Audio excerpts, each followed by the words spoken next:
ಮಾತ್ರೆ ಬಿಡಂಗಿಲ್ಲ. ಆದ್ರೆ ಇವಾಗ ಅಮ್ಮ ಕಂಪಲ್ಸರಿ ರೆಗ್ಯುಲರ್ ಎಷ್ಟು ತಿಂಗಳು ಥೆರಪಿ ಮಾಡಿದಾರ? 2 ತಿಂಗಳು ರೆಗ್ಯುಲರ್ ಥೆರಪಿ ಮಾಡಿದರೆ ಇವತ್ತು ಅವರ ಶುಗರ್ ಪೂರ್ತಿಯಾಗಿ ನಾರ್ಮಲ್ ಆಗಿದೆ. ಸರಿ, ಅಮ್ಮನ ಮಾತಾಡ್ಸ್ಬಿಡೋಣ.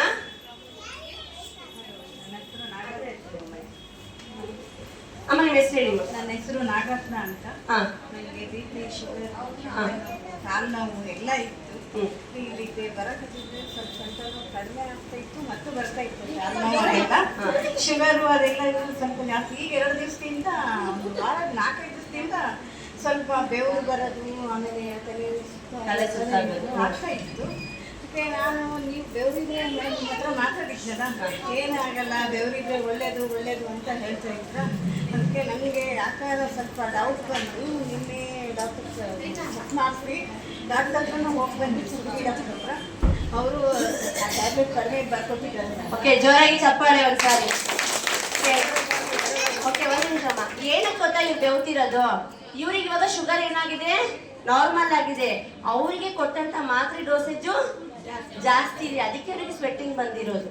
ಶುಗರ್ ಲೋ ಆಗುವಾಗ ಏನಾಗುತ್ತೆ? ಸ್ವಲ್ಪ ಸ್ವೆಟ್ಟಿಂಗ್ ಅನ್ಸುತ್ತೆ. ಅವ್ರಿಗೆ ಸಿಂಟಮ್ಸ್ ಗೊತ್ತಾದ ತಕ್ಷಣ ಏನ್ ಮಾಡಿದ್ರು, ಡಾಕ್ಟರ್ ಹತ್ರ ಹೋಗುವಾಗ ಡಾಕ್ಟ್ರು ಈಗ ಮಾತ್ರೆ ಡೋಸೇಜ್ ಏನ್ ಮಾಡಿದ್ದಾರೆ, ಇನ್ನೂ ಕಂಟಿನ್ಯೂ ಥೆರಪಿ ಮಾಡಿದ್ರೆ ಮಾತ್ರೆ ಬಿಡ್ಬೋದ್ರಾ? ಅಲ್ಲ, ಡಾಕ್ಟರ್ ಹೇಳ್ದಲ್ಲೇ ಬಿಡಂಗಿಲ್ಲ. ಬಟ್ ರೆಗ್ಯುಲರ್ ಥೆರಪಿ ಮಾಡುವಾಗ ಕಂಪಲ್ಸರಿ ನೀವು ಮುಂದೆ ಒಂದ್ ದಿವಸ ಟ್ಯಾಬ್ಲೆಟ್ ಬಿಟ್ಟೇ ಬಿಡ್ತೀರಾ? ಈಗಲೂ ಮೇಡಮ್ ನಾನೇನು ಒಂದು ದಿವಸ ತಗೊಂಡು ಒಂದು ದಿವಸ ತಗೊಂತ ಇಲ್ಲ, ಹಂಗೆಲ್ಲ ಮಾಡಂಗಿಲ್ಲ. ಹೇಳಿ ನಾನು ಮತ್ತೆ ಅಲ್ಲಿ BP, ಶುಗರು ಎಲ್ಲ ಒಂದು ಕಡೆಯಿಂದ ಚೆಕ್ ಮಾಡ್ತೀನಿ. ಎಲ್ಲ ಆದ್ಮೇಲೆ ಸ್ವಲ್ಪ ನೀವು ವಾಕ್ ಮಾಡ್ತೀವಿ ಅಂದ್ರೆ ವಾಕ್ ಮಾಡಿದ್ರೆ ಮನೆಯಿಂದಲೂ ಸ್ವಲ್ಪ ಇದಾಗುತ್ತೆ ಸರ್. ನಮಗೆ ಆದಷ್ಟು ಸ್ವಲ್ಪ ಟ್ರೈ ಮಾಡಿದ್ವಿ ಅಂದ್ರೆ ನಾವು ಆಗ್ತದೆ. ಓಕೆ ಅಮ್ಮ, ಇವಾಗ ನಿಮ್ಗೆ ಯಾವ್ಯಾವ ಥೆರಪಿ ಸಿಕ್ಕಿತ್ತು?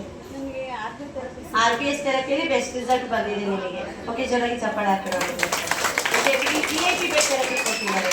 ಅಂದ್ರೆ RPS ಅಲ್ಲಿ 5 days VIP bed therapy, water therapy ಜೊತೆಗೆ ಮದ ಸ್ಪೆಷಲ್ ಎಲ್ಲ ಕೊಡುವಾಗ ಅವರಿಗೆ ಶುಗರ್ ಏನಾಯ್ತು, ಬೇಗ ಕಡಿಮೆ ಆಗೋದಕ್ಕೆ ಹೆಲ್ಪ್ ಆಯ್ತು. ಕಂಟಿನ್ಯೂ ಥೆರಪಿ ಮಾಡೋದು ಚೆನ್ನಾಗಿರುತ್ತೆ. ಎಲ್ಲರಿಗೂ ಏನ್ ಹೇಳಕ್ ಇಷ್ಟಪಡ್ತೀರಾ? ಎಲ್ಲರೂ ಬರ್ರಿ, ಒಳ್ಳೆದಾಗುತ್ತೆ. ಕತ್ತೆ ಬಂದ್ರೆ ಇನ್ನೂ ಚೆನ್ನಾಗಿದೆ. ಎಲ್ಲರೂ ಬರ್ರಿ ಥೆರಪಿ. ಓಕೆ, ಇವಾಗ ಅಮ್ಮನ ರಿಪೋರ್ಟ್ ಮುಂಚೆ ಶುಗರ್ ಎಷ್ಟಿತ್ತಮ್ಮ? 280 ಇತ್ತು. ಊಟಕ್ಕೆ ಮುಂಚೆನ ಊಟ ಆದ್ಮೇಲೆ? ಊಟಕ್ಕೆ ಮುಂಚೆನೆ 280 ಇತ್ತು. ಇವಾಗ ಊಟಕ್ಕೆ ಮುಂಚೆ 107 ಇದೆ. ಜೋರಾಗಿ ಚಪ್ಪಾಳೆ. ಊಟ ಆದ್ಮೇಲೆ ಎಷ್ಟಿತ್ತಮ್ಮ?